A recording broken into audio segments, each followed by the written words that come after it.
La conciencia como flujo continuo, la verdad como aquello que funciona en la práctica y la voluntad de creer como fuerza que impulsa nuestras decisiones. Estos son los pilares con los que William James revolucionó nuestra comprensión de la mente. Profesor en Harvard, observó que cada pensamiento enlaza con el siguiente sin rupturas, descartando la idea de estados mentales aislados. A partir de esta visión práctica del conocimiento, fundó el pragmatismo, donde una creencia vale solo si produce efectos útiles y verificables en la experiencia. Su enfoque rompió con la tradición filosófica de Locke y Hume, que concebían la mente como una colección de ideas separadas. William James, filósofo y psicólogo americano de finales del siglo XIX, propone una metáfora que transformará cómo comprendemos la experiencia mental. Cierra los ojos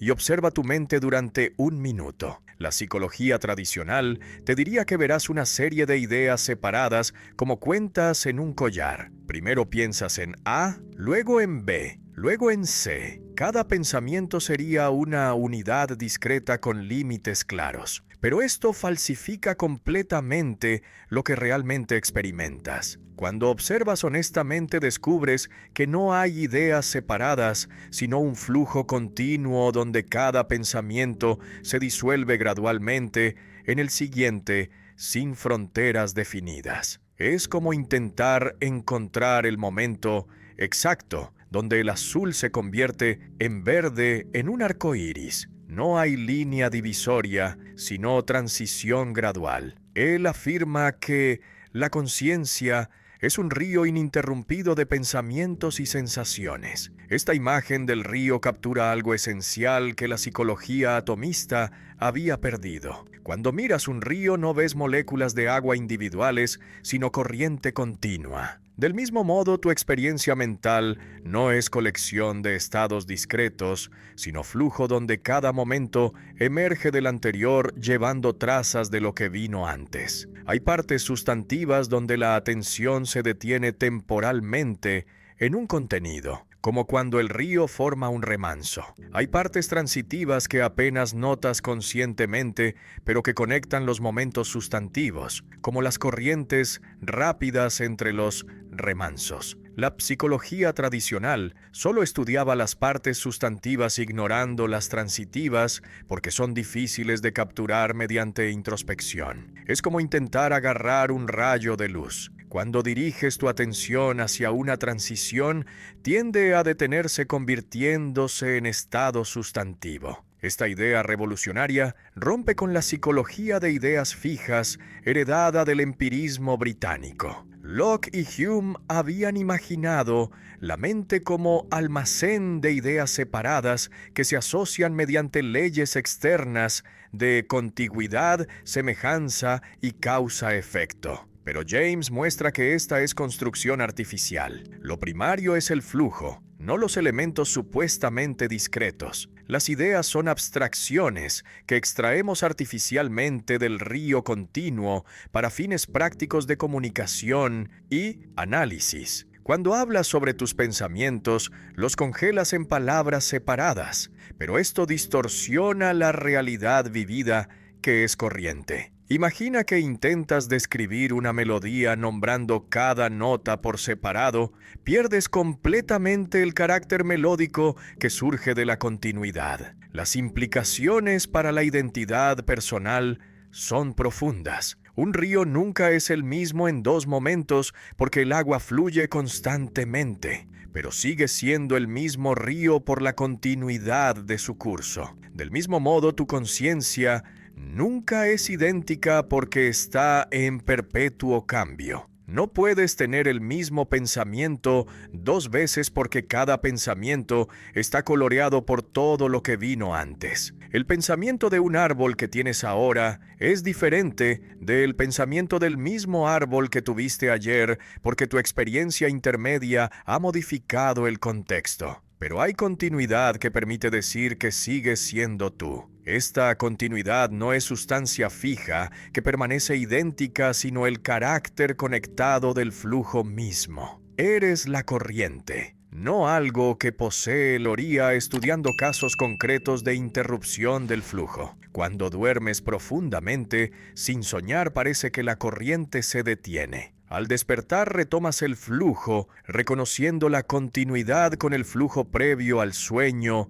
mediante la memoria. En casos de amnesia severa, la continuidad se rompe, creando problemas de identidad personal. Entonces la identidad depende de la continuidad experiencial, no de una sustancia metafísica misteriosa. Esto tiene consecuencias para debates sobre responsabilidad moral, resurrección, transferencia de conciencia, todos los cuales asumen alguna forma de continuidad del flujo consciente. La metáfora del río también captura el carácter selectivo de la atención. Un río no fluye uniformemente, sino que tiene corrientes principales y secundarias, remolinos, áreas donde el agua se acelera o se detiene. Del mismo modo, tu conciencia tiene un foco de atención que selecciona ciertos contenidos iluminándolos mientras otros permanecen en la periferia. En cada momento hay multiplicidad enorme de estímulos potenciales, sensaciones corporales, sonidos ambientales, pensamientos posibles. Pero tu atención esculpe el flujo, destacando algunos aspectos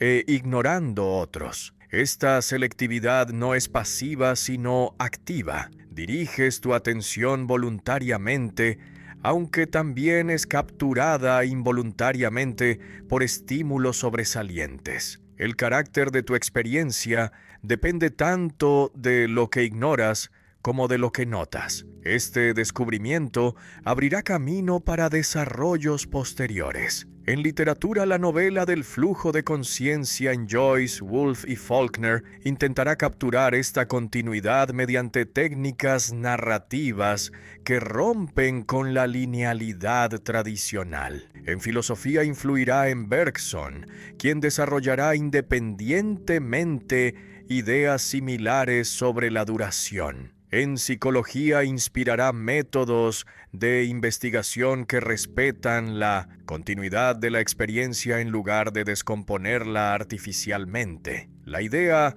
parece simple, pero sus implicaciones son radicales. Si la conciencia es flujo continuo y no colección de estados discretos, entonces toda la arquitectura de la filosofía moderna, que asume estados mentales separados, necesita ser reconstruida desde cero. James propone en su empirismo radical que hay un nivel más fundamental que la distinción entre sujeto y objeto. Esta es una de sus ideas más revolucionarias y difíciles. Imagina el momento justo cuando abres los ojos por la mañana antes de que tu pensamiento reflexivo comience a operar. Hay un campo de experiencia indiferenciada, colores, sonidos, sensaciones corporales, todo presente de manera inmediata sin que hayas clasificado qué pertenece a tu mente y qué al mundo externo. No piensas, todavía esto es mi percepción subjetiva del techo versus aquel es el techo objetivo. Simplemente hay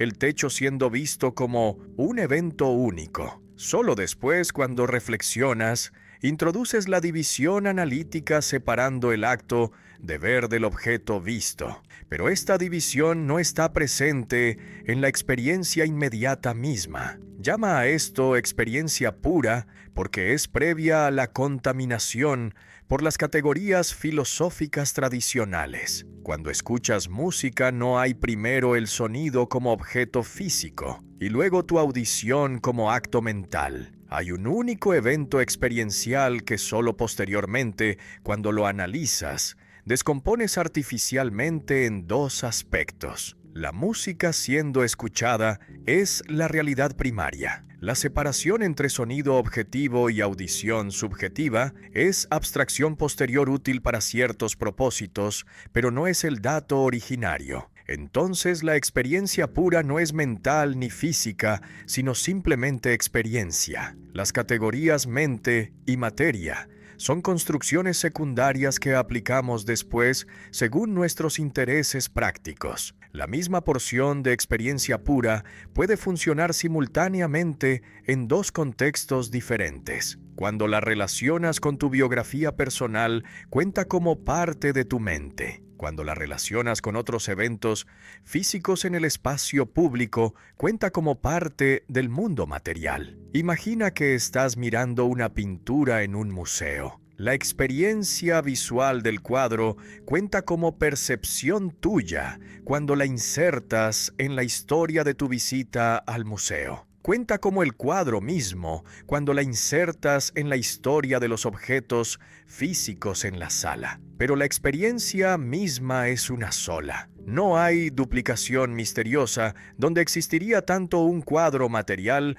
como una representación mental separada. Hay solo la experiencia del cuadro que funciona de modos diferentes según el contexto en que la coloques. Esta teoría resuelve el problema mente-cuerpo de manera radical. El problema tradicional surge porque asumimos que mente y materia son dos sustancias fundamentalmente diferentes. Entonces nos preguntamos cómo pueden interactuar. Pero si ambas son abstracciones del mismo tejido experiencial básico, el problema se disuelve. No necesitas explicar cómo la mente mueve el cuerpo porque mente y cuerpo son simplemente dos maneras diferentes de organizar la misma experiencia pura. Cuando levantas tu brazo voluntariamente, no hay un evento mental causando un evento físico. Hay un evento experiencial único que clasificas como mental cuando lo consideras desde la perspectiva de tu biografía interior y como físico cuando lo consideras desde la perspectiva del movimiento objetivo en el espacio. Las implicaciones son profundas, pero desconcertantes.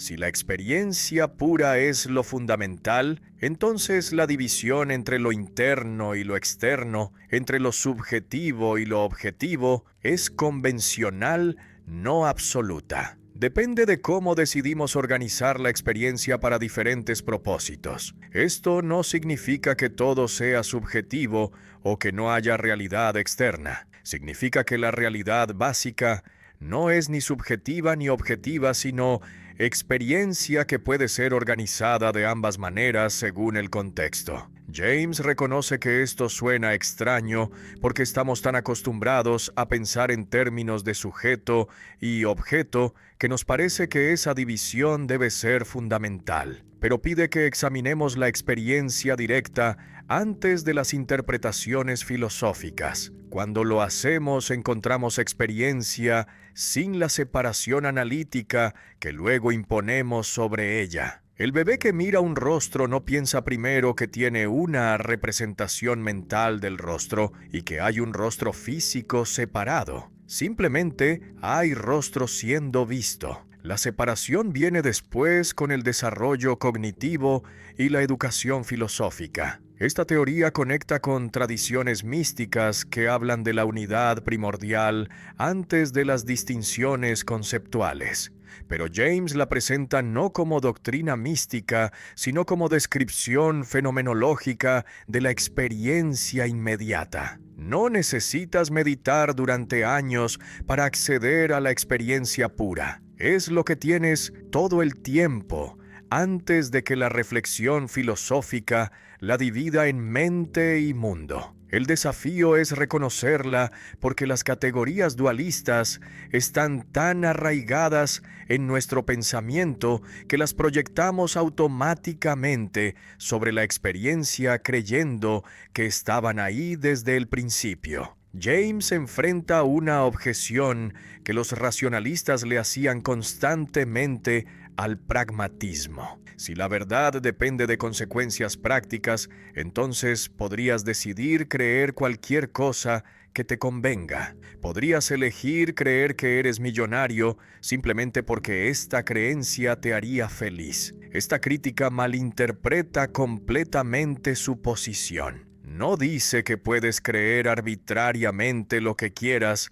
sino que en ciertas circunstancias muy específicas, la voluntad puede legítimamente inclinar la balanza cuando la evidencia es insuficiente. Estas circunstancias deben cumplir condiciones estrictas que analiza cuidadosamente en un ensayo que provocó controversias enormes en temas vitales como la fe religiosa, el amor romántico, la confianza en la dignidad humana. La evidencia nunca es concluyente, de manera que puedas decidir puramente mediante el intelecto. Cuando te enamoras de alguien, no puedes demostrar lógicamente que esta persona es la correcta para ti. Cuando decides tener fe en la bondad fundamental de la existencia, no hay prueba que elimine toda duda. Entonces enfrentas situaciones donde debes actuar sin certeza completa.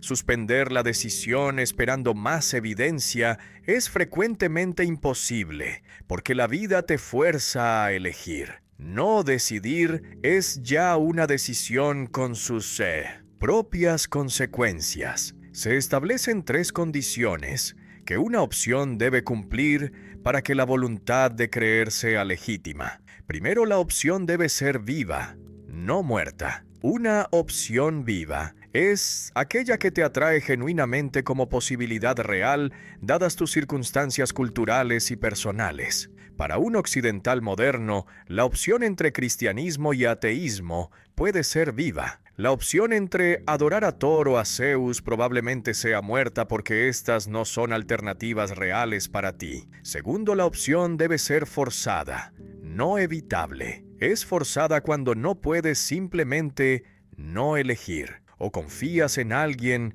o no confías. Decir voy a esperar para decidir es ya no confiar. Tercero, la opción debe ser momentosa, no trivial. Debe involucrar apuestas importantes que afectan profundamente tu vida, no decisiones insignificantes sin consecuencias serias. Solo cuando estas 3 condiciones se cumplen simultáneamente, cuando la opción es viva, forzada y momentosa, la voluntad puede legítimamente inclinar la balanza ante incertidumbre genuina. El ejemplo del alpinista colgando de una grieta en la montaña ilustra el punto. Debe saltar a la siguiente roca, pero no está completamente seguro de poder alcanzarla. Si espera evidencia concluyente, se cansará y caerá. Debe decidir ahora. En esta situación, la creencia de que puede lograrlo aumenta sus probabilidades de éxito porque la confianza mejora su desempeño físico. Sería irracional exigirle que suspenda el juicio hasta tener certeza matemática. Pero esta voluntad de creer solo aplica cuando la evidencia es genuinamente insuficiente, no cuando la contradice abiertamente. No te da licencia para creer que puedes volar cuando la física muestra claramente que no puedes. No puedes creer que 2 más 2 son 5 cuando la matemática demuestra que son 4. La voluntad opera solo en el espacio de incertidumbre genuina, donde la evidencia no resuelve definitivamente la cuestión. Distinguir este espacio legítimo de la voluntad del pensamiento ilusorio requiere honestidad intelectual. Debes admitir cuánta evidencia realmente tienes en lugar de pretender certezas que no posees. El caso de la fe religiosa ilustra perfectamente la aplicación de estos principios. Para muchas personas, la opción entre creer en lo divino o no creer es viva, porque ambas alternativas les atraen genuinamente. Es forzada porque vivir como si lo divino existiera es diferente de vivir como si no existiera. Suspender el juicio es prácticamente imposible porque tu vida diaria refleja implícitamente una u otra postura. Es momentosa porque afecta profundamente cómo enfrentas el sufrimiento, la muerte, el sentido de tu existencia. Dado que la evidencia filosófica no resuelve concluyentemente la cuestión en ninguna dirección, se argumenta que es legítimo permitir que tu naturaleza pasional, tus necesidades existenciales, tus esperanzas, inclinen la balanza. Los críticos acusaron de promover el autoengaño. Argumentaron que la verdad debería buscarse imparcialmente sin permitir que los deseos contaminen el juicio. Pero la respuesta es que esta supuesta imparcialidad es frecuentemente imposible. En cuestiones existenciales vitales, no puedes flotar en neutralidad perfecta. Debes vivir de alguna manera y tu modo de vivir expresa implícitamente cierta apuesta. Además, algunas verdades solo se revelan a quienes están dispuestos a arriesgarse. Si esperas certeza absoluta antes de confiar en alguien, nunca desarrollarás relaciones profundas, porque la confianza debe preceder a la evidencia completa. Hay verdades que creas al creerlas. Este último punto es crucial. Algunas proposiciones se vuelven verdaderas parcialmente porque crees en ellas. Cuando confías en que una amistad puede florecer, tu confianza misma facilita que florezca. Si dudas constantemente, esperando pruebas definitivas, tu duda misma sabotea la relación. Del mismo modo, en comunidades políticas, la confianza mutua puede crear condiciones que la justifican retroactivamente. Entonces hay casos donde la creencia es condición necesaria para que lo creído se realice. En estos casos, exigir evidencia antes de creer es garantizar que nunca obtendrás la evidencia. Debes apostar primero para que la apuesta pueda validarse. La voluntad de creer puede degenerar en pensamiento ilusorio si no se ejerce con disciplina. Por eso las condiciones estrictas. Por eso la distinción entre voluntad de creer en cuestiones vitales inciertas versus deseo de creer cualquier cosa placentera. La diferencia es que en el primer caso, tu creencia debe eventualmente validarse mediante experiencia o ser abandonada. Si crees que alguien es digno de confianza, pero esta persona repetidamente te traiciona, eventualmente la evidencia acumulada debe prevalecer sobre tu voluntad inicial de confiar. La teoría no es licencia para el autoengaño perpetuo, sino marco para decisiones honestas bajo incertidumbre genuina, donde la apuesta puede ser revisada si la experiencia la contradice suficientemente. James formula su posición metafísica más distintiva mediante el empirismo radical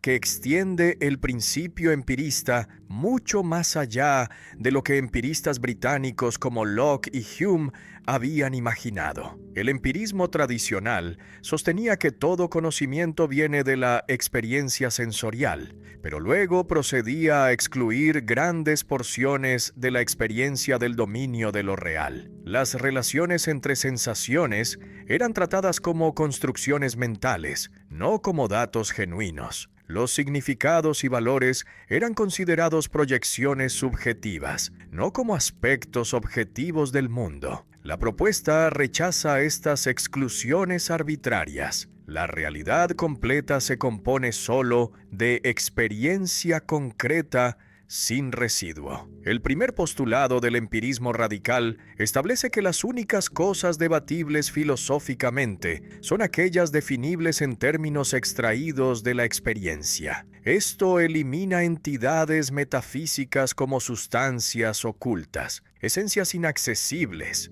causas necesarias que nunca se manifiestan en la experiencia. Si algo nunca hace diferencia en ninguna experiencia posible, entonces no tiene contenido filosófico legítimo. Este postulado metodológico limpia la filosofía de pseudoproblemas sobre entidades que por definición trascienden toda experiencia concreta. Pero la experiencia se interpreta de manera generosa, incluyendo mucho más que sensaciones atómicas. El segundo postulado afirma que las relaciones entre las cosas son tan directamente experimentadas como las cosas relacionadas. Cuando ves una bola roja junto a una bola azul, no solo experimentas rojo aquí, azul allá, sino que experimentas directamente la relación espacial de junto a. Esta relación no es inferencia que añades mediante el pensamiento, sino parte del dato experiencial inmediato. Del mismo modo experimentas relaciones temporales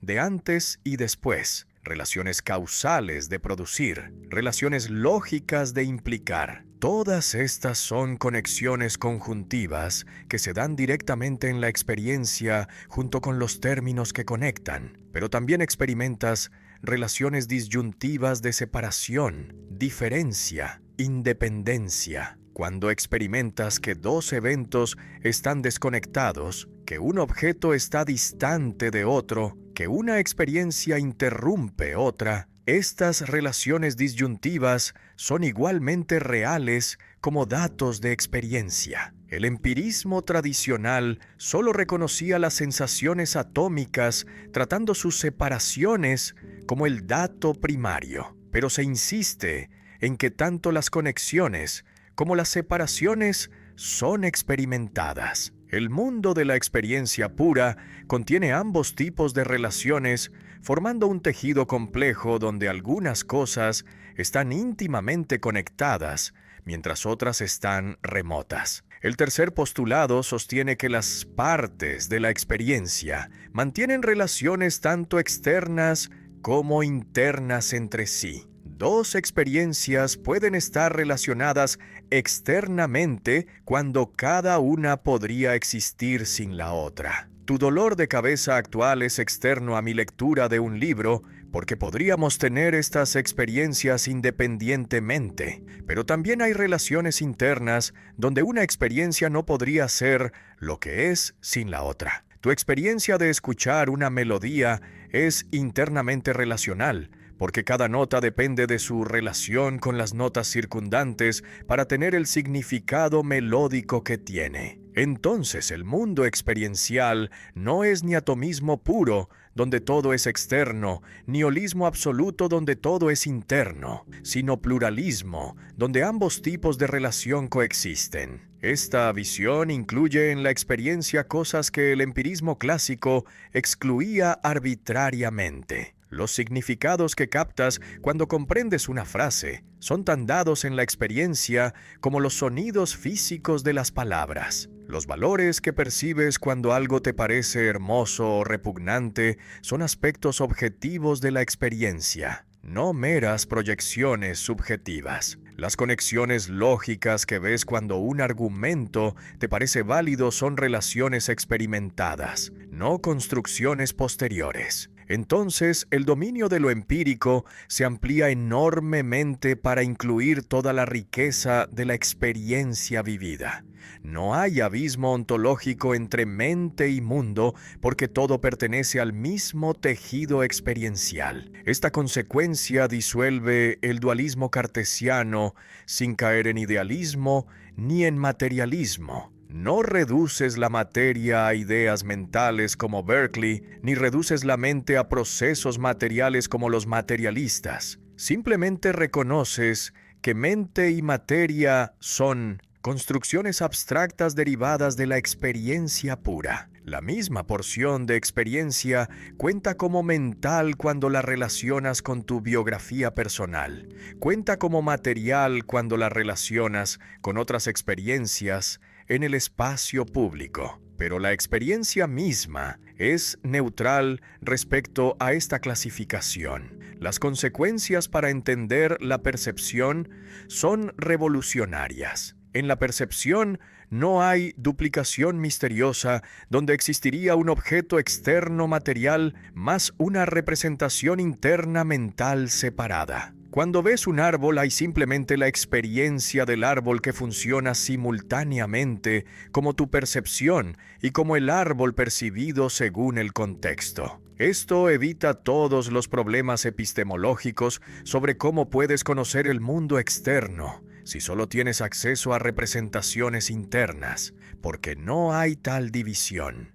Conoces las cosas directamente en la experiencia, no mediante intermediarios representacionales. El empirismo radical también incluye las transiciones, las continuidades temporales, las tendencias, todos los aspectos procesales de la experiencia que el análisis estático tradicional perdía. Cuando experimentas un proceso de cambio, la transición misma es dada, no solo los estados inicial y final. Cuando sientes que una emoción crece gradualmente, la gradualidad es parte de la experiencia, no construcción posterior. Entonces se puede dar cuenta del carácter dinámico de la vida consciente que había sido enfatizado en la teoría del flujo. Todo esto está incluido en el campo amplio de la experiencia radical, sin necesidad de apelar a sustancias ocultas o principios metafísicos que trascienden lo directamente dado. Él articula una visión metafísica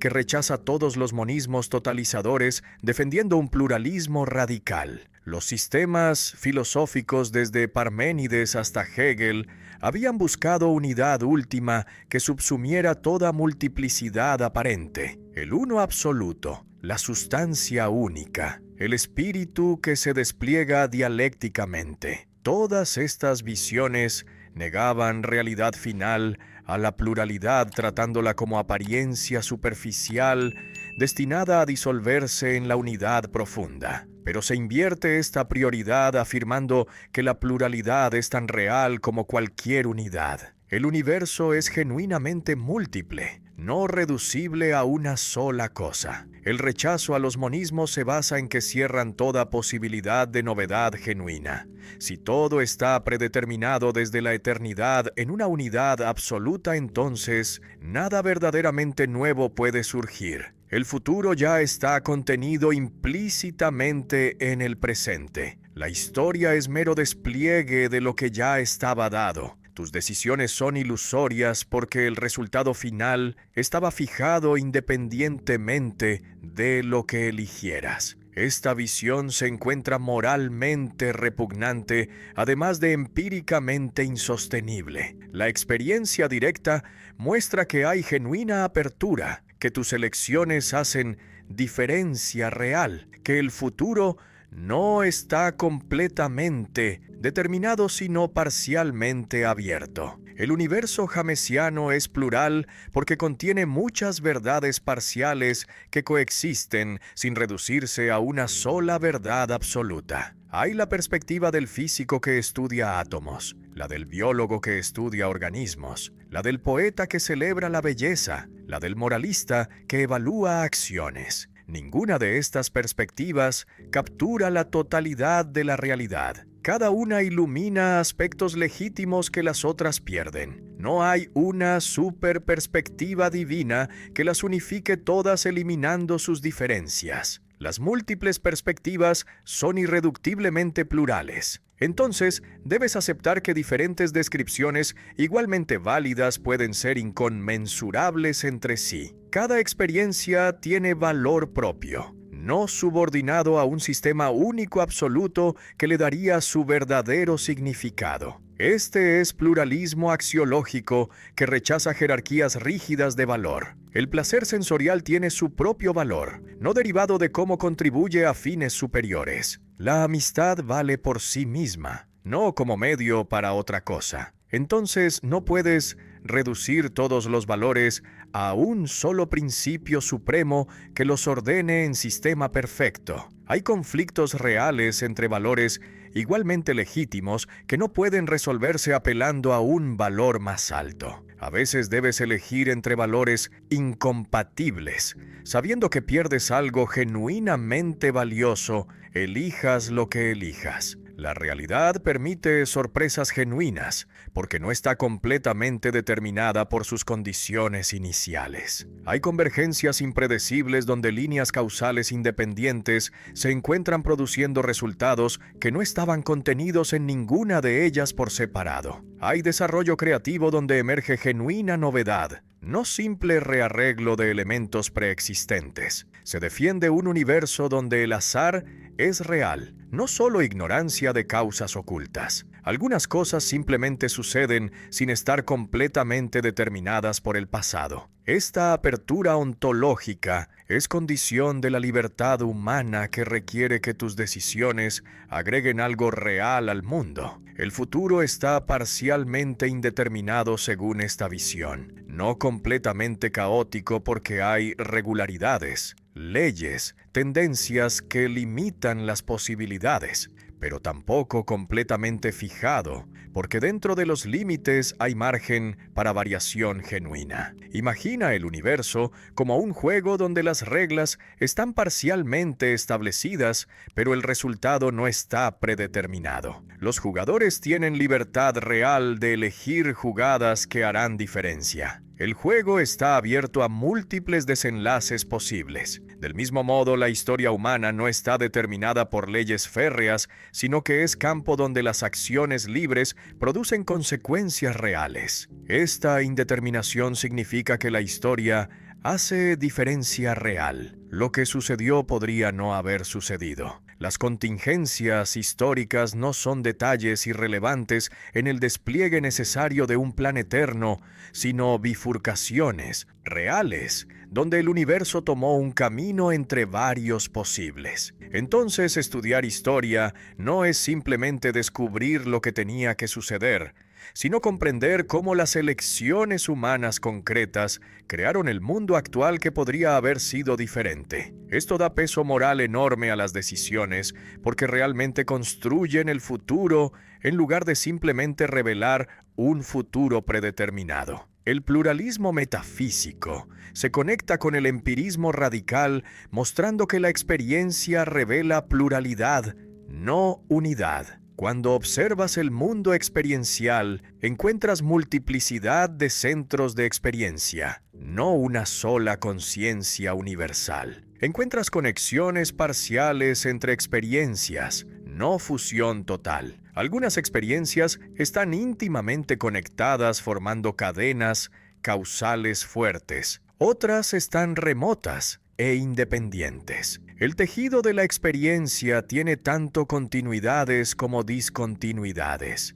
Entonces la unidad donde existe es empírica y parcial, no absoluta y metafísica. Las consecuencias religiosas de este pluralismo son significativas. Se rechaza el teísmo clásico que imagina a la divinidad como ser absolutamente perfecto, omnipotente, omnisciente, que controla todo, porque este concepto hace a lo divino responsable del mal en el mundo. Si la divinidad puede prevenir todo sufrimiento, pero no lo hace, entonces es cruel. Si no puede prevenirlo, entonces no es omnipotente. Se prefiere concebir lo divino como agente limitado que lucha junto con los humanos contra las imperfecciones del universo. Esta divinidad finita puede merecer adoración y cooperación sin ser responsable del mal. El universo es campo de batalla moral donde lo divino y lo humano colaboran para mejorar las cosas. No escenario donde un poder absoluto despliega un plan perfecto que incluye el sufrimiento como medio necesario para fines incomprensibles. James aborda el fenómeno religioso de manera radicalmente diferente a como lo habían hecho filósofos y teólogos antes de él. En lugar de preguntarse si las doctrinas religiosas son verdaderas mediante análisis lógico de argumentos teológicos, pregunta qué le sucede concretamente a las personas cuando tienen experiencias religiosas. Estudia conversiones dramáticas donde alguien pasa de la desesperación al júbilo en cuestión de horas. Analiza éxtasis místicos donde el sujeto reporta unión inefable con lo divino. Examina luchas espirituales prolongadas donde la duda y la fe batallan durante años. Todos estos son datos psicológicos reales que pueden estudiarse empíricamente sin necesitar resolver primero si existe lo divino. Se recopilan testimonios directos de personas que vivieron experiencias religiosas intensas. Un alcohólico que después de una conversión súbita nunca volvió a beber. Una persona deprimida que encontró paz duradera mediante práctica religiosa. Un escéptico que tuvo una experiencia mística que transformó completamente su cosmovisión. Estos casos no son especulaciones filosóficas, sino hechos verificables. Algo les sucedió a estas personas que cambió profundamente sus vidas. Puedes dudar de sus interpretaciones teológicas, pero no puedes negar que tuvieron experiencias poderosas con efectos observables. Entonces la religión se trata como fenómeno natural que merece investigación científica rigurosa. Interesa la conciencia religiosa personal concreta, donde el individuo se enfrenta directamente con lo que considera sagrado, no las instituciones eclesiásticas con sus jerarquías y rituales formalizados, no los sistemas teológicos con sus doctrinas abstractas elaboradas durante siglos, sino el momento vivo donde alguien siente presencia de algo mayor que sí mismo. Experimenta culpa abrumadora, seguida de perdón liberador. Percibe significado cósmico en medio del sufrimiento. Esta religión de primera mano es más fundamental que la religión de segunda mano heredada de tradiciones. La experiencia personal precede y fundamenta las instituciones que luego la sistematizan. Se distingue cuidadosamente entre la religión institucional, que frecuentemente se critica por su rigidez dogmática, y la experiencia religiosa individual, que se valora por su vitalidad transformadora. Las instituciones tienden a fosilizar las intuiciones vivas de los fundadores, convirtiéndolas en credos fijos, que debes aceptar sin cuestionamiento. Imponen conformidad mediante presión social, castigando la heterodoxia. Entonces, la religión institucional puede volverse enemiga de la experiencia religiosa auténtica, reprimiendo la espontaneidad espiritual bajo el peso de la tradición. Pero también se reconoce que las instituciones preservan y transmiten las experiencias de generaciones previas, haciéndolas accesibles a quienes no han tenido experiencias directas. La verdad religiosa se mide por efectos prácticos verificables en la vida del creyente, según el criterio pragmático jamesiano. Si la fe produce paz interior duradera, que no es simple evasión, sino capacidad de enfrentar la realidad honestamente, si genera energía moral para actuar éticamente en circunstancias difíciles, si transforma el carácter volviéndolo más compasivo, más integrado, más capaz de amar, entonces la religión está funcionando satisfactoriamente independientemente de si sus doctrinas metafísicas son literalmente verdaderas. Un símbolo religioso puede ser metafóricamente verdadero, captando aspectos importantes de la realidad humana, aunque no corresponda a hechos objetivos verificables científicamente. El enfoque de lo sagrado es descriptivo y pluralista. No se prescribe una sola forma correcta de religiosidad, sino que se documenta la enorme variedad de experiencias religiosas. Hay conversiones súbitas, donde la transformación ocurre en un instante dramático. Hay desarrollos graduales, donde la fe madura lentamente durante décadas. Hay temperamentos de mente sana que ven lo divino en la belleza del mundo natural. Hay almas enfermas que solo encuentran lo sagrado después de atravesar el abismo del sufrimiento y la desesperación. Todas estas son modalidades legítimas de experiencia religiosa que no pueden reducirse a un patrón único. La distinción entre almas sanas y almas enfermas es particularmente importante. Las almas sanas son optimistas por naturaleza, ven el mundo como fundamentalmente bueno, encuentran a lo divino en la alegría, la belleza, la armonía. Su religión celebra la vida afirmando su bondad esencial, pero las almas enfermas están obsesionadas con el mal, el sufrimiento, la muerte. Ven el mundo como valle de lágrimas. Su religión enfatiza la redención, el sacrificio, la salvación de un mundo caído. Se nota que ambos temperamentos captan verdades parciales. El optimismo extremo es superficial porque ignora el sufrimiento real. El pesimismo extremo es paralizante porque niega el bien genuino. Una visión madura debe integrar ambas perspectivas. Las experiencias místicas reciben atención especial porque representan la religiosidad en su forma más intensa. El místico reporta 4 características distintivas. Inefabilidad, donde la experiencia desafía toda descripción adecuada mediante palabras. Cualidad noética, donde siente que accede a verdades profundas inaccesibles al intelecto discursivo. Transitoriedad, donde el estado místico dura minutos u horas antes de desvanecerse. Pasividad, donde se siente capturado por poder superior que anula temporalmente su voluntad individual. Estas características aparecen consistentemente en reportes místicos de tradiciones religiosas completamente diferentes, sugiriendo que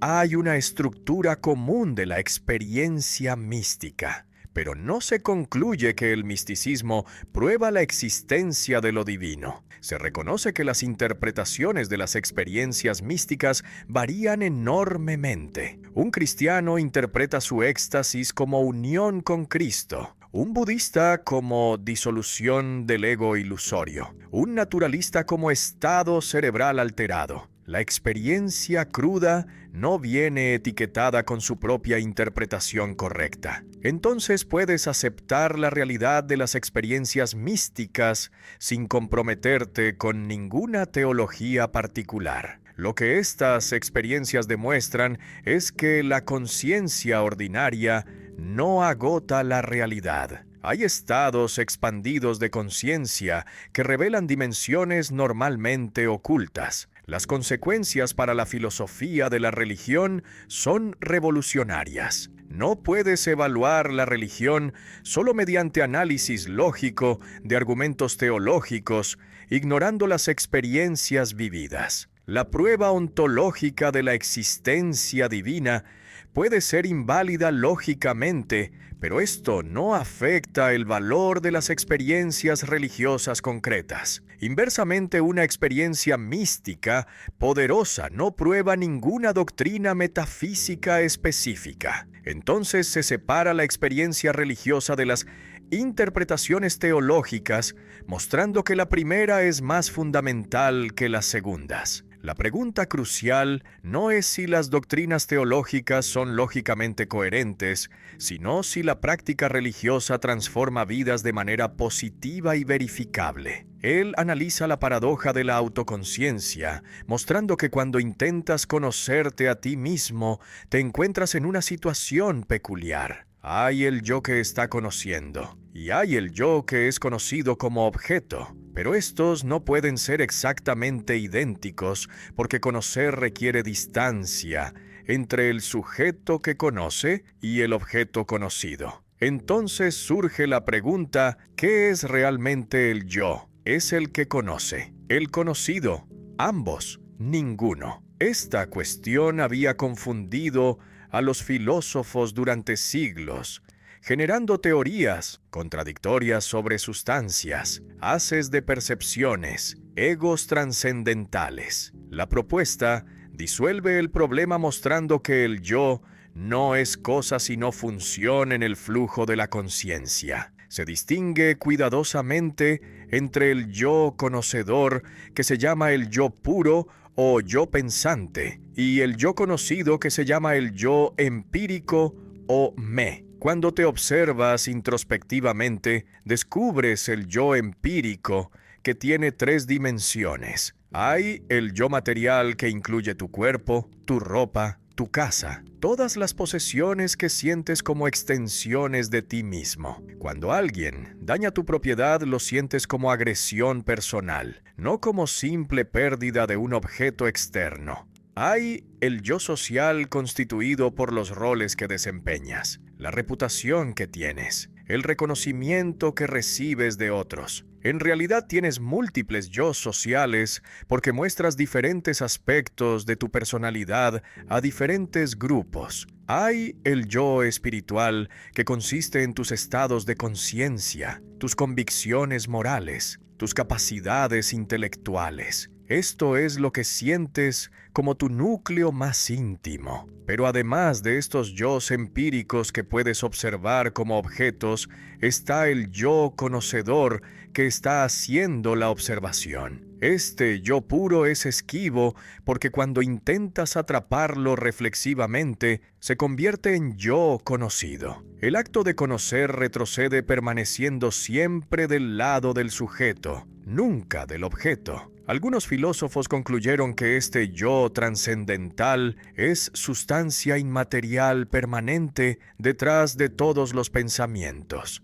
Pero se rechaza esta hipótesis, mostrando que puedes explicar la continuidad de la identidad sin postular sustancias misteriosas. El yo conocedor en cada momento es simplemente el pensamiento presente que se apropia de los pensamientos pasados, reconociéndolos como suyos mediante la memoria. Cuando ahora recuerdas lo que pensaste ayer, este pensamiento presente acepta el pensamiento de ayer como parte de la misma corriente. Entonces la identidad es continuidad funcional del flujo, no identidad sustancial de un portador permanente. Cada pulso de conciencia hereda los pulsos previos apropiándose de ellos. Así se mantiene la sensación de continuidad sin necesitar un yo metafísico que permanezca idéntico a través de los cambios. Ambos aspectos del yo viven en unidad dinámica dentro del flujo consciente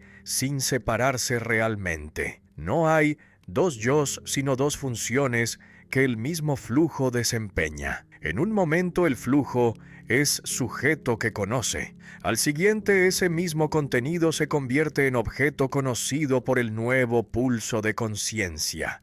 Entonces hay alternancia continua donde lo que era conocedor se vuelve conocido mientras emerge nuevo conocedor. Esta danza dinámica constituye la autoconciencia sin requerir sustancias adicionales más allá del flujo mismo. La identidad personal es continuidad práctica basada en la memoria que conecta los estados sucesivos. Cuando te reconoces como la misma persona que ayer, no captas una sustancia idéntica, sino que experimentas continuidad de la corriente. Recuerdas experiencias pasadas como tuyas. Anticipas experiencias futuras como tuyas. Tus estados presentes están causalmente conectados con tus estados pasados. Entonces la identidad es relación, no entidad. Es el carácter conectado del flujo, no algo adicional que posee el flujo. Pero esta memoria puede ser selectiva o errónea, generando problemas para la identidad. En casos de amnesia, la continuidad se rompe, creando aparentemente una nueva persona. En trastornos de personalidad múltiple, parecen coexistir varias cadenas de memoria separadas en el mismo cuerpo. Entonces la identidad es más frágil de lo que comúnmente asumimos. Depende de condiciones psicológicas que pueden fallar. No hay garantía metafísica absoluta de que seguirás siendo la misma persona porque tu identidad es construcción práctica, no hecho metafísico. También se analiza la autoestima que fluctúa según el éxito o fracaso de los yos empíricos. Tu autoestima es la razón entre tus logros y tus pretensiones. Si consigues lo que ambicionas, te sientes bien contigo mismo. Si fracasas sistemáticamente, tu autoestima colapsa. Entonces puedes manipular tu autoestima de dos maneras: aumentando tus logros o reduciendo tus pretensiones. Abandonar ambiciones imposibles puede ser tan efectivo para la felicidad como alcanzar grandes éxitos. Esta fórmula simple captura verdades psicológicas profundas sobre cómo las personas gestionan su sentido de valor personal. Cada persona experimenta su yo como flujo concreto situado en el tiempo con historia particular, no como entidad abstracta atemporal. Tu yo de ahora es producto de todo lo que viviste. Cada experiencia dejó huella modificando el carácter del flujo. Entonces eres tu biografía, no una sustancia que tiene una biografía. Esta visión narrativa de la identidad personal enfatiza la temporalidad constitutiva del yo. Te vuelves quien eres mediante el proceso temporal de vivir, no descubriendo una esencia preexistente. Él investiga cómo la voluntad opera concretamente en la vida mental, mostrando que el acto volitivo fundamental es sostener la atención sobre ciertas ideas contra las distracciones. La conciencia no es receptor pasivo que simplemente registra lo que llega, sino agente activo que selecciona qué destacar del campo de estímulos disponibles. En cada momento hay multiplicidad enorme de contenidos potenciales, sensaciones corporales de las que normalmente no eres consciente, sonidos ambientales que podrías notar si atendieras, pensamientos laterales que podrían capturar tu mente, pero tu atención enfoca solo algunos mientras los demás permanecen en la periferia o se ignoran completamente. La atención selecciona qué partes del flujo mental destacar, iluminándolas mientras deja otras en la sombra. Esta selectividad no es accidente, sino función esencial de la conciencia que permite la acción eficaz. Si atendieras simultáneamente a todo el bombardeo de estímulos, estarías paralizado por la sobrecarga. Al filtrar la mayoría de los inputs, puedes concentrarte en lo relevante para tus propósitos actuales. Cuando lees este texto, tu atención se enfoca en las palabras, ignorando los sonidos de la calle, la presión de la silla contra tu espalda, los pensamientos sobre lo que harás después. Entonces, atender a algo es necesariamente ignorar otras cosas. Hay dos tipos de atención que se distinguen cuidadosamente. La atención involuntaria es capturada automáticamente por estímulos sobresalientes. Un ruido súbito fuerte atrae tu atención sin que decidas atenderlo. Un movimiento rápido en tu visión periférica captura tu mirada inmediatamente. Esta atención pasiva es reflejo que compartimos con los animales, respondiendo a características objetivas de los estímulos. Pero la atención voluntaria requiere esfuerzo sostenido para mantener el foco en algo que no es naturalmente interesante. Cuando estudias un tema árido que no te atrae espontáneamente, debes forzarte continuamente a mantener la atención. Esta capacidad de dirigir voluntariamente tu atención es específicamente humana y central para la vida intelectual. El esfuerzo volitivo consiste en mantener ciertas ideas en la conciencia contra las distracciones automáticas que intentan desplazarlas. Imagina que estás intentando resolver un problema matemático difícil. La solución no emerge espontáneamente, sino que debes sostener los elementos del problema en la mente mientras exploras posibles enfoques. Tu atención constantemente amenaza con desviarse hacia pensamientos más placenteros o preocupaciones urgentes. Entonces debes ejercer esfuerzo continuo, trayendo tu foco de vuelta al problema cada vez que se desvía. Este esfuerzo se siente como resistencia muscular, pero ocurre en el plano mental. Somos agentes que influyen en la corriente de conciencia mediante atención sostenida, no solo espectadores pasivos de un espectáculo mental que ocurre automáticamente. Puedes decidir en qué pensar, aunque no puedes controlar completamente qué pensamientos surgen. Cuando un pensamiento indeseado aparece, puedes elegir no alimentarlo retirando tu atención. Cuando un pensamiento valioso pero difícil amenaza con desvanecerse, puedes sostenerlo mediante esfuerzo deliberado. Entonces hay margen real de agencia en la vida mental que la psicología asociacionista había negado, tratando todos los pensamientos como efectos mecánicos de causas previas. La libertad no es absoluta en el sentido de poder pensar literalmente cualquier cosa en cualquier momento. Estás limitado por tu historia, tus hábitos, los pensamientos que ya están presentes. No puedes simplemente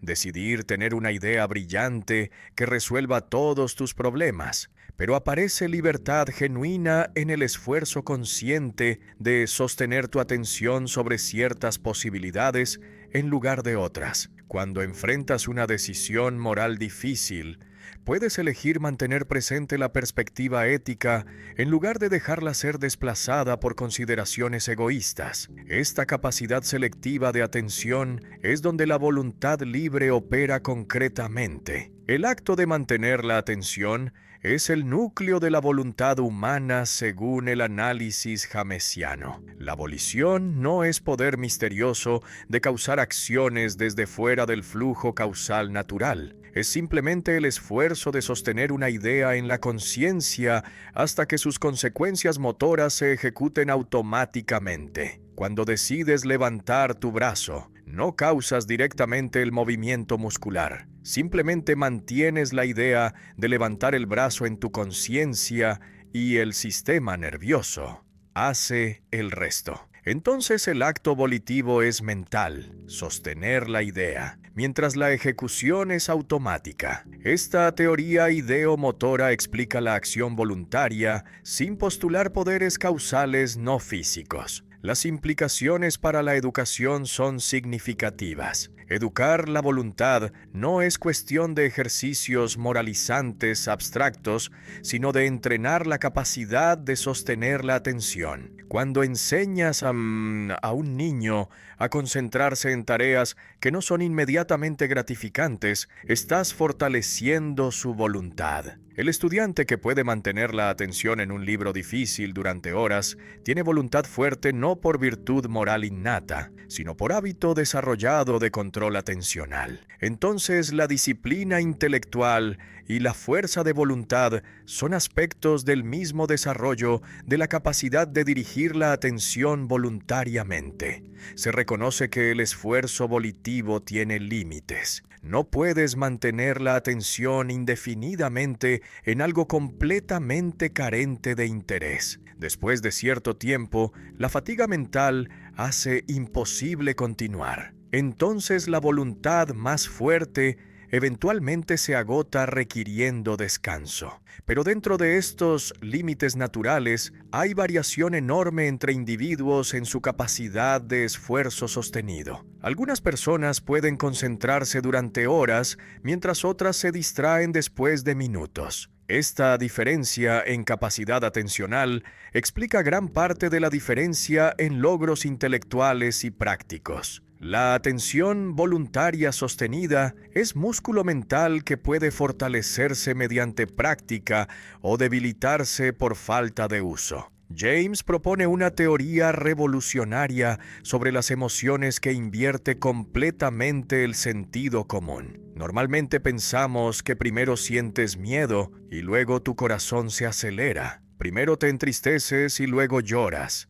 Primero te enfureces y luego tus músculos se tensan. La emoción sería causa mental que produce efectos corporales, pero junto con el fisiólogo danés Carl Lange se argumenta exactamente lo contrario. No lloras porque estás triste, sino que estás triste porque lloras. No huyes porque tienes miedo, sino que tienes miedo porque huyes. La emoción es tu conciencia de los cambios corporales que ocurren automáticamente como respuesta a una situación. La secuencia correcta, según esta teoría, es la siguiente. Percibes un estímulo emocionalmente significativo como un oso en el bosque. Instantáneamente, tu cuerpo reacciona de manera refleja sin mediación consciente. Tu corazón se acelera, tus músculos se tensan, tu respiración se vuelve rápida y superficial. Tus glándulas liberan adrenalina. Todo esto sucede antes de que experimentes el miedo como tal. La emoción de miedo es precisamente tu percepción de todos estos cambios corporales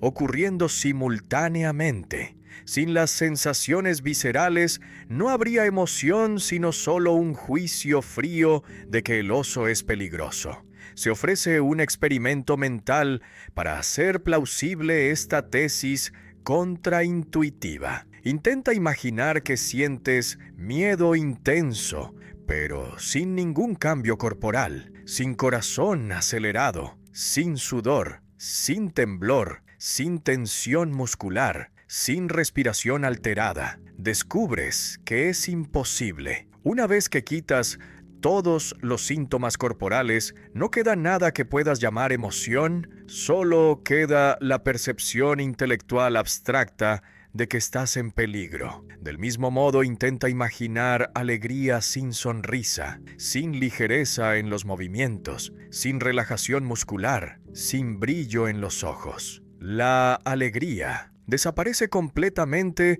dejando solo el conocimiento seco de que algo bueno sucedió. El corazón acelerado, el sudor, el temblor y la tensión son parte esencial del sentir emocional, no simple acompañamiento externo. Cada emoción tiene una firma corporal distintiva. La ira involucra tensión en mandíbula y puños, flujo sanguíneo hacia la cara, preparación para atacar. La tristeza involucra pesadez en el pecho, lágrimas, reducción de energía, postura encorvada. El disgusto involucra náusea, arrugamiento de nariz, impulso de alejarse. Estas configuraciones corporales específicas no son efectos de las emociones, sino que son las emociones. Quitar el componente corporal es eliminar la emoción misma. Cuerpo y emoción forman un continuo inseparable en la experiencia vivida según esta visión. No hay emoción pura flotando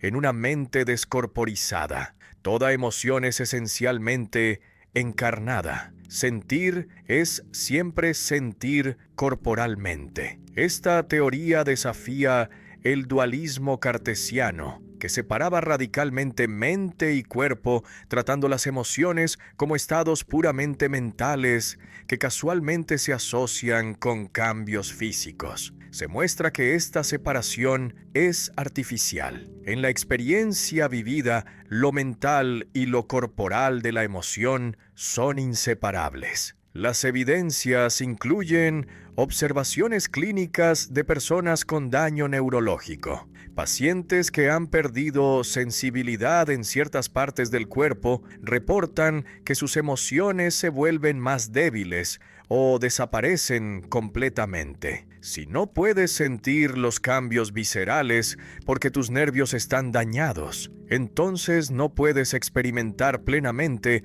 la emoción correspondiente. Inversamente, cuando produces artificialmente los cambios corporales asociados con una emoción, tiendes a sentir esa emoción. Si te fuerzas a sonreír y mantener postura erguida, tiendes a sentirte más alegre. Si adoptas postura encorvada y expresión triste, tiendes a sentirte melancólico. Esta teoría tiene implicaciones terapéuticas importantes. Si las emociones son esencialmente corporales, entonces puedes modificarlas interviniendo en el nivel corporal. Cuando estás ansioso, en lugar de intentar pensar diferente, puedes cambiar tu respiración haciéndola lenta y profunda. Al cambiar el patrón respiratorio, modificas la emoción misma. Cuando estás deprimido, puedes forzarte a moverte enérgicamente, hacer ejercicio, adoptar expresiones faciales positivas. Estos cambios corporales no son fingimiento, sino que alteran genuinamente tu estado emocional, porque la emoción es precisamente la sensación de estos cambios. Las críticas a la teoría señalan casos problemáticos. Algunas personas con lesiones espinales completas que no sienten nada debajo del cuello todavía reportan emociones. Las mismas respuestas corporales, como corazón acelerado, pueden asociarse con emociones diferentes. Estás emocionalmente excitado, pero no sabes si es miedo, ira o anticipación romántica hasta que interpretas cognitivamente la situación. Entonces parece que se necesita un componente cognitivo adicional más allá de la mera percepción de cambios corporales. Desarrollos posteriores como la teoría de Schachter y Singer incorporan tanto excitación fisiológica como interpretación cognitiva,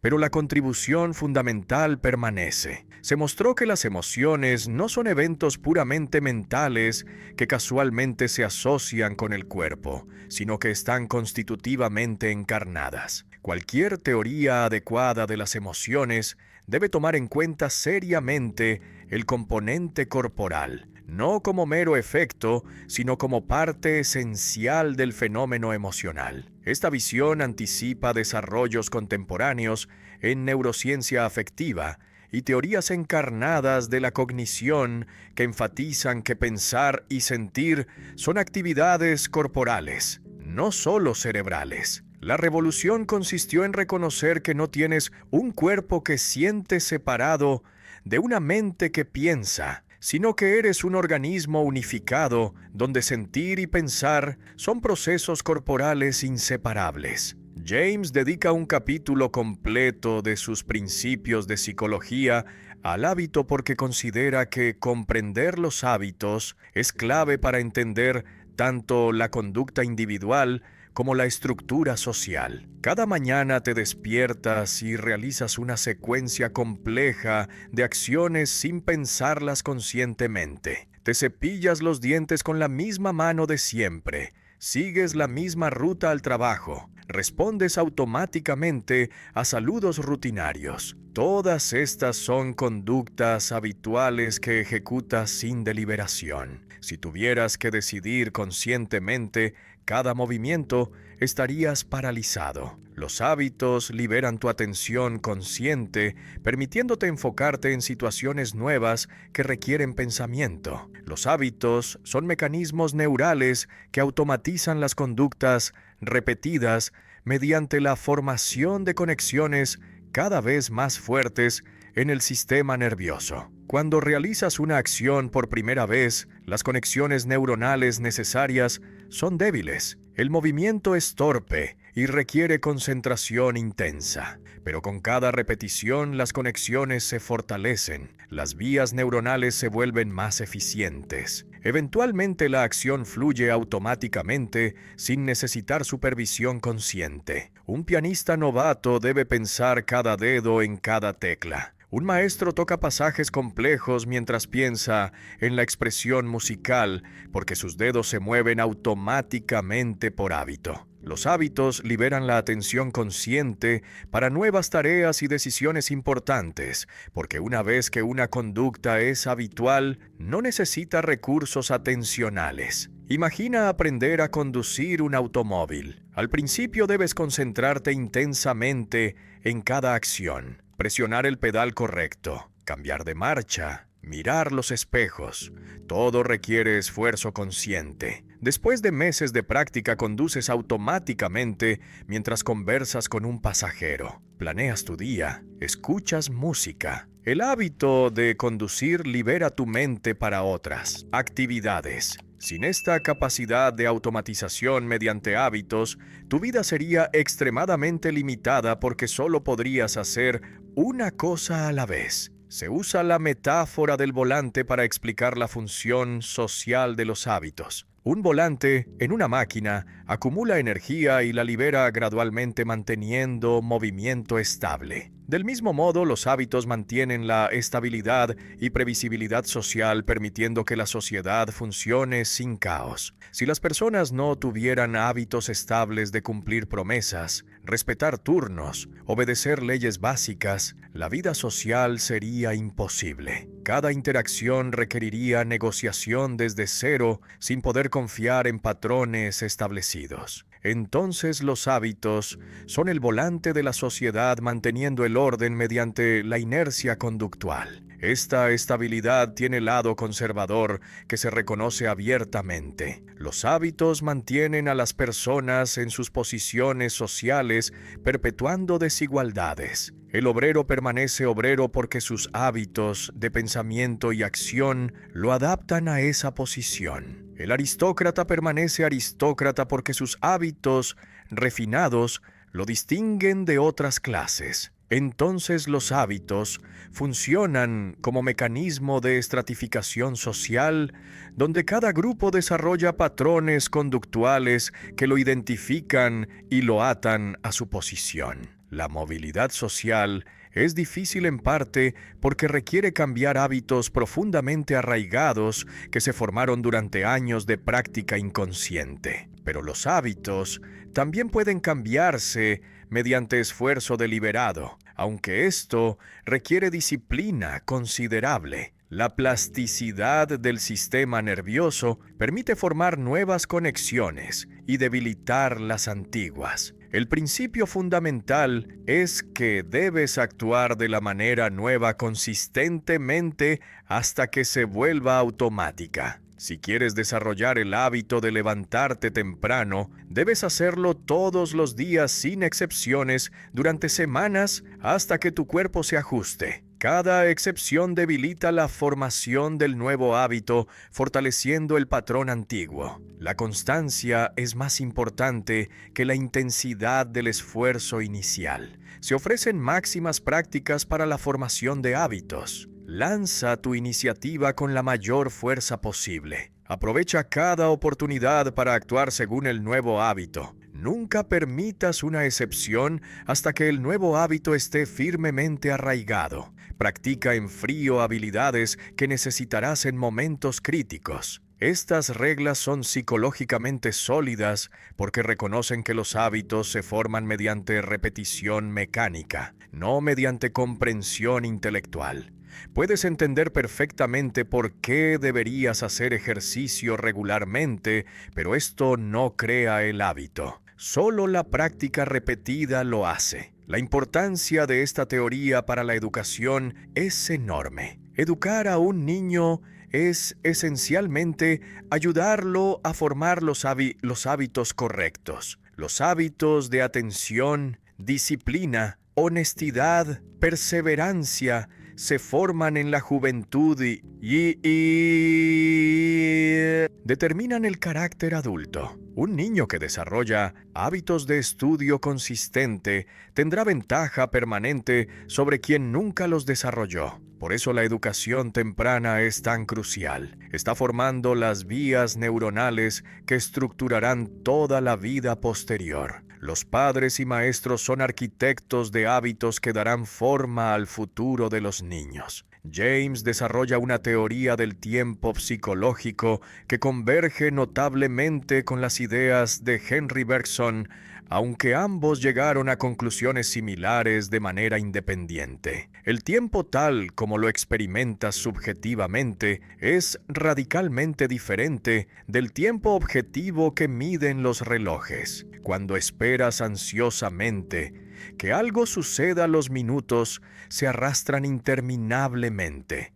Cuando estás absorto en una actividad placentera, las horas vuelan sin que lo notes. Entonces el tiempo vivido es cualitativo y variable, no cuantitativo y uniforme, como el tiempo de la física. Se capta la temporalidad como flujo cualitativo continuo donde cada momento se funde con el siguiente sin rupturas discretas. No experimentas el tiempo como serie de instantes separados que se suceden con vacíos entre ellos. Experimentas duración continua, donde el presente se disuelve gradualmente en el futuro mientras el pasado reciente todavía resuena. Esta continuidad temporal es análoga a la continuidad espacial que ves cuando miras un gradiente de color que pasa suavemente del azul al verde sin línea divisoria clara. Del mismo modo, el presente se derrite en el futuro sin frontera definida. El presente espacioso es el concepto central de esta teoría. El presente que realmente experimentas no es un punto matemático sin duración, sino un intervalo breve que abarca aproximadamente unos pocos segundos. Este presente espacioso siempre contiene el pasado retenido llamado retención y el futuro anticipado llamado protensión. Cuando escuchas una melodía no oyes solo la nota presente, sino la frase musical completa que incluye notas que acaban de sonar y que todavía resuenan en tu conciencia junto con la anticipación de notas que esperas escuchar a continuación. Esta estructura tripartita del presente, vivido, retención, ahora, protensión, hace posible la experiencia de movimiento y cambio. Si experimentaras solo instantáneo sin duración, no podrías percibir movimiento porque el movimiento requiere captar diferentes posiciones en una síntesis temporal. Cuando ves una bola moviéndose, percibes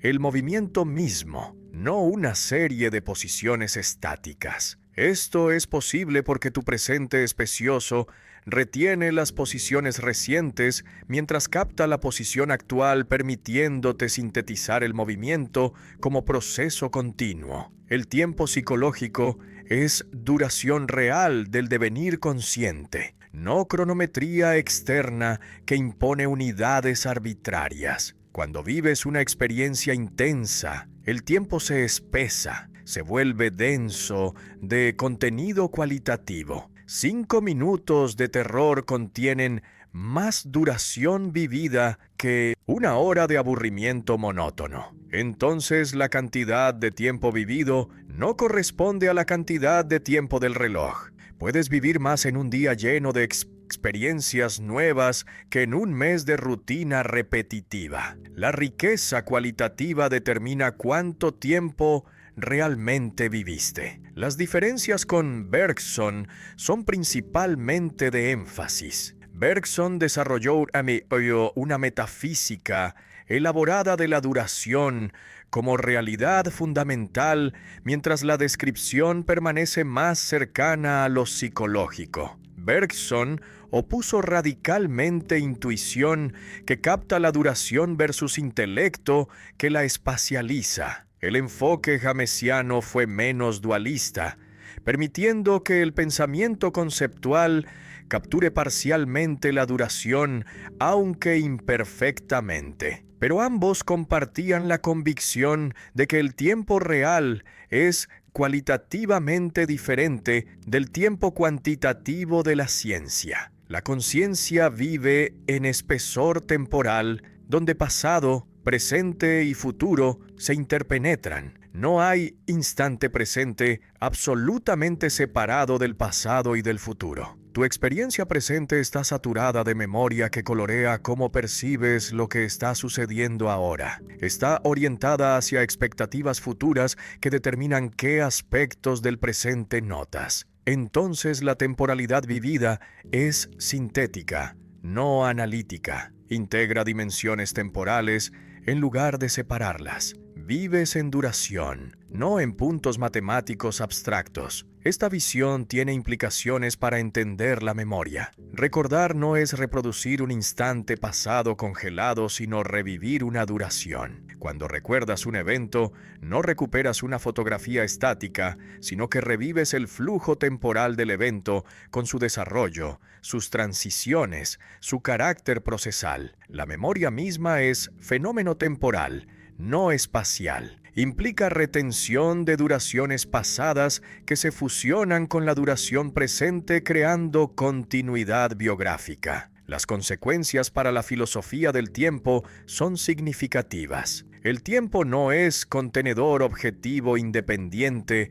que existe separado de los eventos, es estructura inherente de la experiencia consciente. Sin conciencia que sintetice retención, ahora, protensión, no habría tiempo vivido, sino solo sucesión física de estados. Entonces la temporalidad depende esencialmente de la subjetividad que la experimenta. Esto no significa que el tiempo sea ilusión, sino que el tiempo real es el tiempo vivido, no el tiempo abstracto de la física, que es construcción útil pero derivada. El reloj mide magnitudes, pero no capta la calidad de la duración que constituye tu existencia temporal concreta. James rechaza la imagen tradicional del yo como unidad simple e indivisible, mostrando que tienes múltiples yos que coexisten en tensión dinámica. Te comportas diferente con tus padres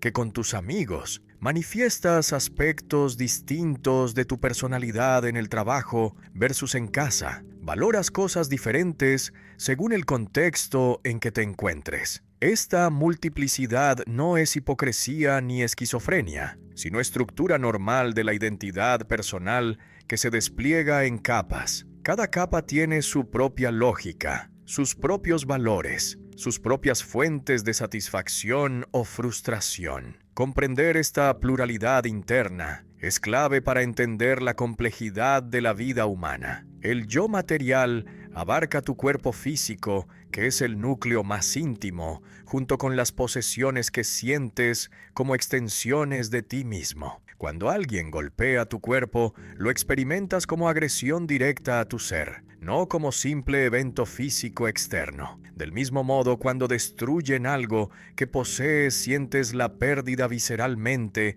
como si te arrancaran parte de ti. Hay jerarquía en las posesiones según cuán cerca las sientes de tu identidad.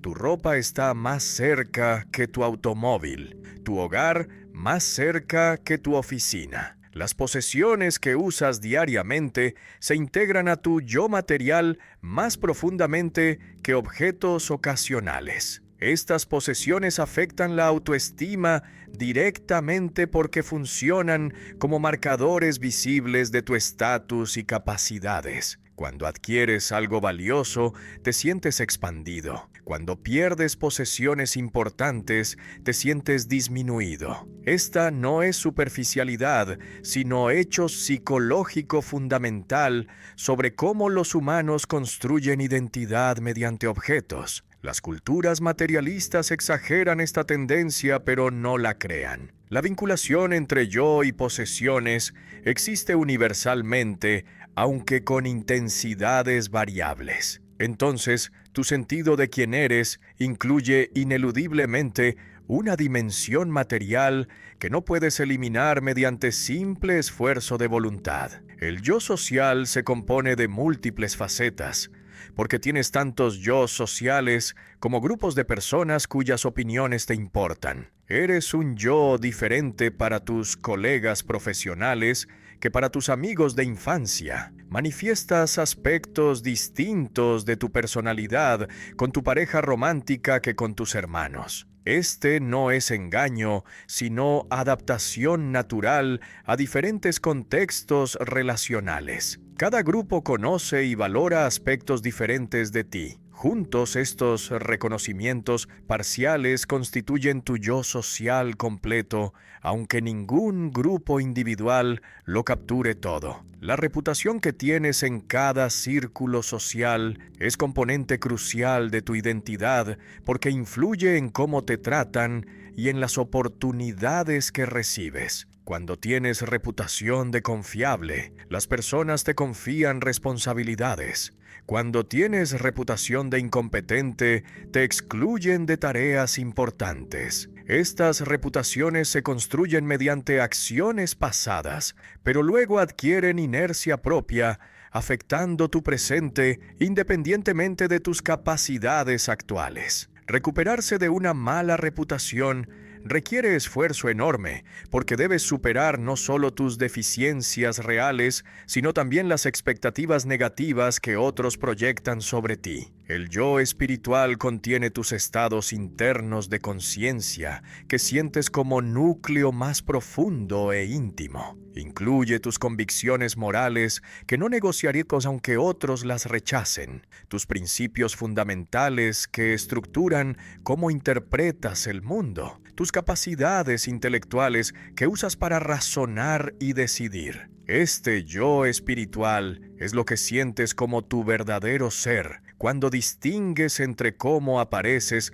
exteriormente versus cómo eres interiormente. Aunque esta distinción es menos clara de lo que parece porque tu interior está parcialmente constituido por tus relaciones externas. La conciencia reflexiva que te permite pensar sobre tus propios pensamientos pertenece al yo espiritual y es específicamente humana. Puedes monitorear tus procesos mentales evaluándolos. Puedes modificar tus creencias cuando descubres inconsistencias. Puedes cultivar deliberadamente ciertos rasgos de carácter mientras suprimes otros. Esta capacidad reflexiva crea distancia interna donde te conviertes en objeto para ti mismo. Puedes estar orgulloso o avergonzado de quién eres porque te observas desde una perspectiva evaluativa que aplica estándares morales o estéticos. Cada persona integra estas dimensiones del yo en una tensión dinámica, donde a veces cooperan y a veces compiten. Tu yo material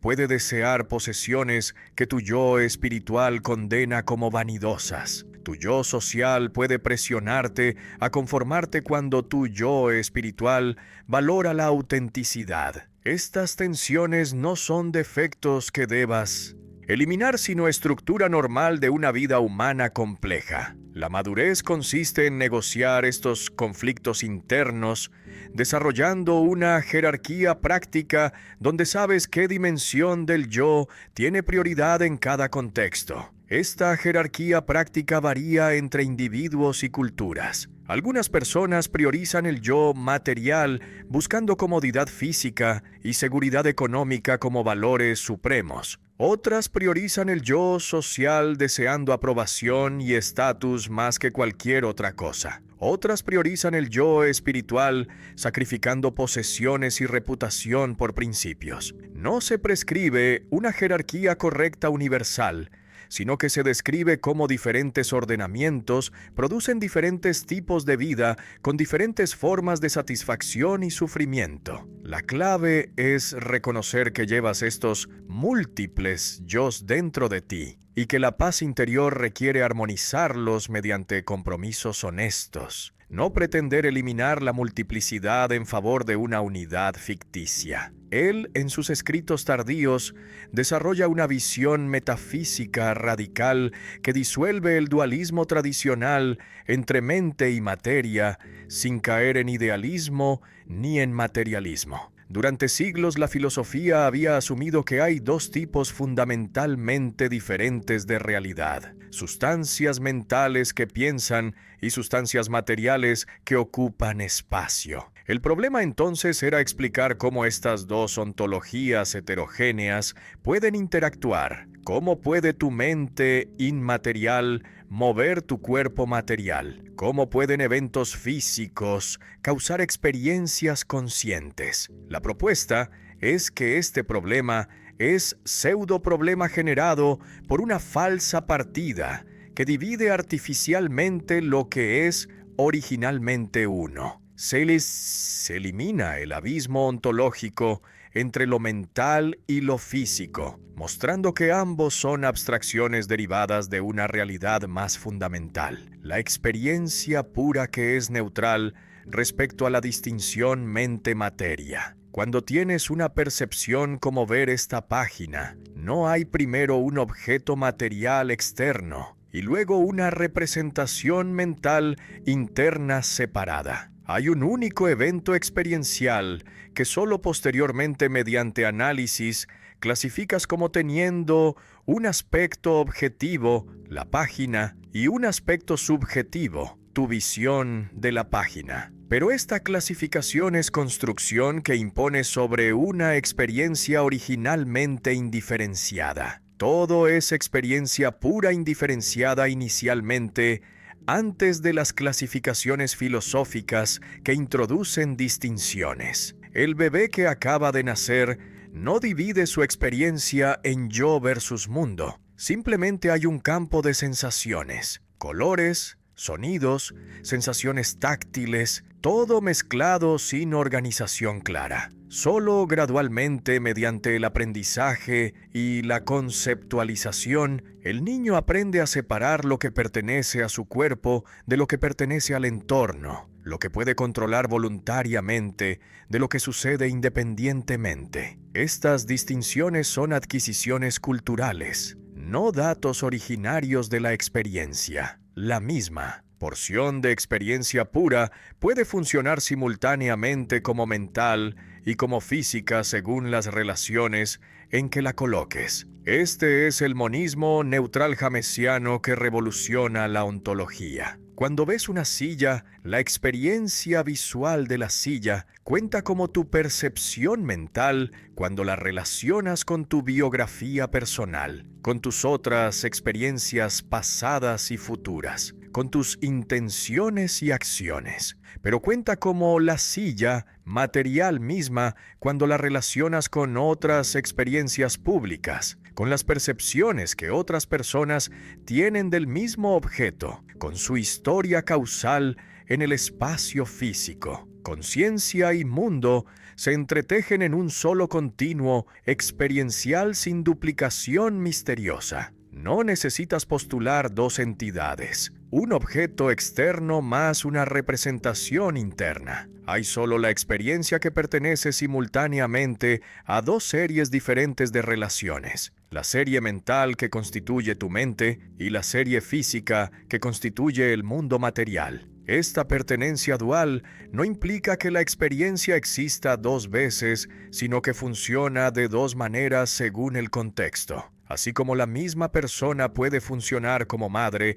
en relación a sus hijos y como hija en relación a sus padres, sin ser dos personas diferentes. Esta visión disuelve el problema mente-cuerpo que había obsesionado a los filósofos cartesianos. Si no hay dos sustancias heterogéneas, sino una sola realidad experiencial que adopta funciones diferentes, no hay misterio sobre cómo interactúan. La interacción no cruza un abismo ontológico, sino que ocurre dentro del mismo campo experiencial. Cuando decides mover tu brazo y tu brazo se mueve, no hay causalidad misteriosa entre dominios incompatibles, sino transformación dentro de la experiencia. Tu intención es una porción de experiencia que causa, mediante conexiones experienciales, otra porción de experiencia que es el movimiento percibido. Se anticipan los enfoques fenomenológicos posteriores que enfatizan la primacía de la experiencia vivida sobre las construcciones teóricas abstractas. Husserl desarrollará la fenomenología como ciencia de la experiencia tal como se da, sin presuposiciones metafísicas. Merleau-Ponty enfatizará el cuerpo vivido que no es ni puro objeto físico, ni pura conciencia desencarnada, sino ambos simultáneamente. Estas corrientes comparten la convicción de que debes comenzar con la experiencia concreta, no con distinciones filosóficas heredadas que distorsionan el fenómeno. También se anticipa el monismo neutral que filósofos como Bertrand Russell desarrollarían posteriormente. Russell argumentará que tanto mente como materia son construcciones lógicas a partir de datos sensoriales neutrales. La misma base de sensaciones se organiza según leyes psicológicas para constituir mentes y según leyes físicas para constituir objetos materiales. Aunque Russell llegó a esto por vías más lógicas y menos experienciales, ambos coinciden en que el dualismo ontológico debe ser reemplazado por un monismo de la experiencia o de los datos neutrales. Las ventajas de esta visión son múltiples. Evita el problema de interacción que plagaba el dualismo cartesiano. Evita el idealismo berkeleyano que reduce el mundo material a ideas mentales, negando la realidad del mundo externo. Evita el materialismo reduccionista que trata la conciencia como epifenómeno sin poder causal. En lugar de estos callejones sin salida, ofrece una ontología parsimoniosa que reconoce tanto la realidad de la experiencia consciente como la realidad del mundo físico sin necesitar dos tipos fundamentalmente diferentes de sustancia. La elegancia teórica se combina con fidelidad a la experiencia vivida, que nunca se presenta como dualidad radical, sino como campo unificado que solo el análisis conceptual posterior divide artificialmente. James, en sus últimos escritos, radicaliza su pragmatismo, mostrando que la verdad no es propiedad estática que las proposiciones poseen eternamente, sino proceso histórico donde las creencias se vuelven verdaderas mediante verificación temporal. Esta visión evolutiva de la verdad escandaliza a los racionalistas que insisten en que las verdades matemáticas y lógicas son eternas, independientes de toda historia. Pero se argumenta que incluso estas verdades tienen historia. Fueron descubiertas en momentos específicos. Su aceptación se extendió gradualmente. Su aplicación se amplió mediante desarrollo cultural. Aunque su contenido parezca atemporal, su estatus como verdades conocidas y útiles es histórico. Las verdades evolucionan con nuevas experiencias que se acumulan en el flujo temporal, modificando lo que cuenta como conocimiento establecido. Una teoría científica, aceptada como verdadera durante siglos, puede ser reemplazada cuando nuevas observaciones la contradicen. Lo que era verdad para los medievales, que la Tierra es el centro del universo, dejó de ser verdad cuando evidencias astronómicas acumuladas forzaron revisión. Este cambio no significa que la verdad sea arbitraria, sino que es falible. Nuestras mejores creencias actuales son las más verificadas hasta ahora, pero permanecen abiertas a corrección futura. Ninguna creencia es definitiva en el sentido de estar absolutamente garantizada contra toda revisión posible. Las verdades son provisionales porque se basan en evidencia finita que futuras experiencias pueden contradecir o matizar. Incluso verdades aparentemente seguras como que el fuego quema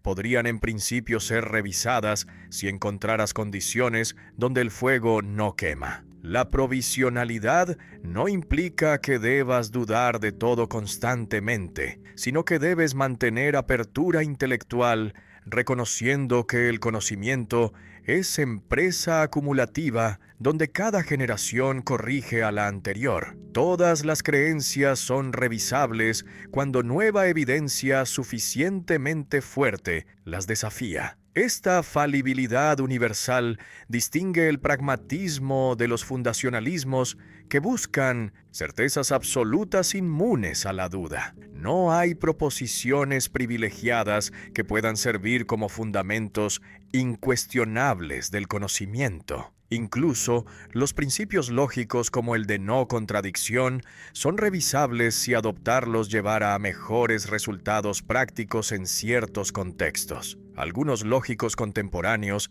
han desarrollado lógicas paraconsistentes que toleran contradicciones limitadas cuando esto facilita el razonamiento sobre información inconsistente. La filosofía debe seguir el cambio vivo de la experiencia, no intentar sistematizar rígidamente desde una perspectiva eterna supuestamente completa. Los grandes sistemas filosóficos desde Platón hasta Hegel pretendían capturar la verdad absoluta en estructuras conceptuales cerradas, pero se considera esta ambición un error. La realidad está en proceso de volverse, no está completamente hecha. Hay genuina novedad que emerge.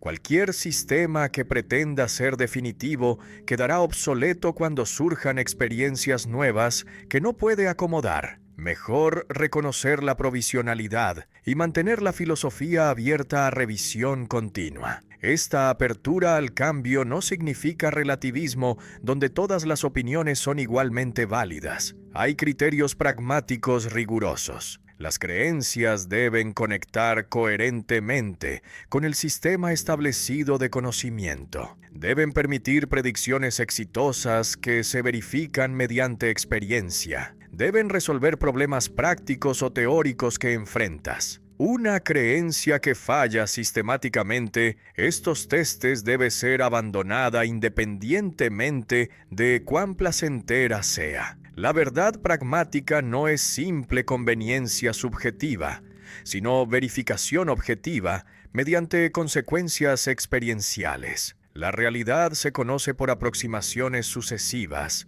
donde cada teoría mejora sobre sus predecesoras sin alcanzar nunca la descripción final completa. La física newtoniana fue aproximación mejor que la aristotélica. la relativista mejor que la newtoniana. Cada una captura más fenómenos más precisamente, pero ninguna es la palabra final. Futuras teorías las reemplazarán, incorporando sus aciertos mientras corrigen sus limitaciones. Este progreso asintótico es lo máximo que puedes esperar. No hay momento donde alcanzas la verdad absoluta y puedes dejar de investigar. Las verificaciones acumulativas fortalecen una creencia sin garantizarla absolutamente. Cuantas más predicciones exitosas hace una teoría más confiable se vuelve, pero siempre puede aparecer evidencia contradictoria. La gravedad fue confirmada millones de veces antes de que Einstein mostrara que necesitaba refinamiento. Las confirmaciones acumuladas no fueron inútiles porque la teoría newtoniana sigue siendo aproximación excelente para la mayoría de propósitos prácticos, pero tampoco fueron prueba definitiva de su verdad exacta. Se conecta esta visión evolutiva de la verdad con la metafísica pluralista. Si el universo está realmente abierto, si hay genuina indeterminación donde el futuro no está completamente fijado por el pasado, si tus acciones hacen diferencia real, si hay creación de novedad genuina, entonces las verdades sobre el universo también deben evolucionar, porque el universo mismo está evolucionando. Nuevos hechos emergen que no estaban presentes antes. Nuevas relaciones se establecen, nuevas posibilidades se actualizan. Describir adecuadamente esta realidad cambiante requiere verdades que cambian siguiendo el flujo. Las consecuencias para la práctica científica son que debes mantener humildad epistemológica, reconociendo que tus mejores teorías actuales son provisionales. Esto no paraliza la investigación, sino que la energiza porque siempre hay más por descubrir. Ningún logro es final. Cada respuesta genera nuevas preguntas. La ciencia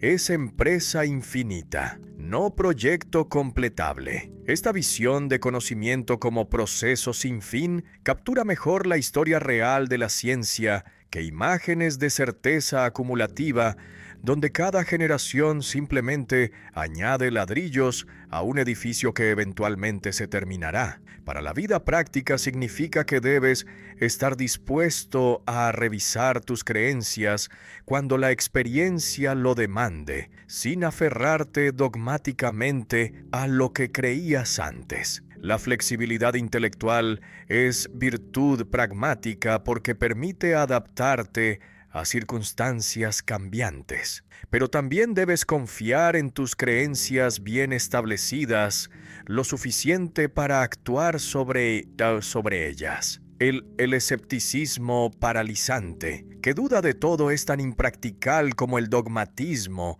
que se niega a revisar cualquier cosa. El pragmatismo jamesiano navega entre estos extremos, manteniendo apertura crítica mientras actúa decisivamente sobre las mejores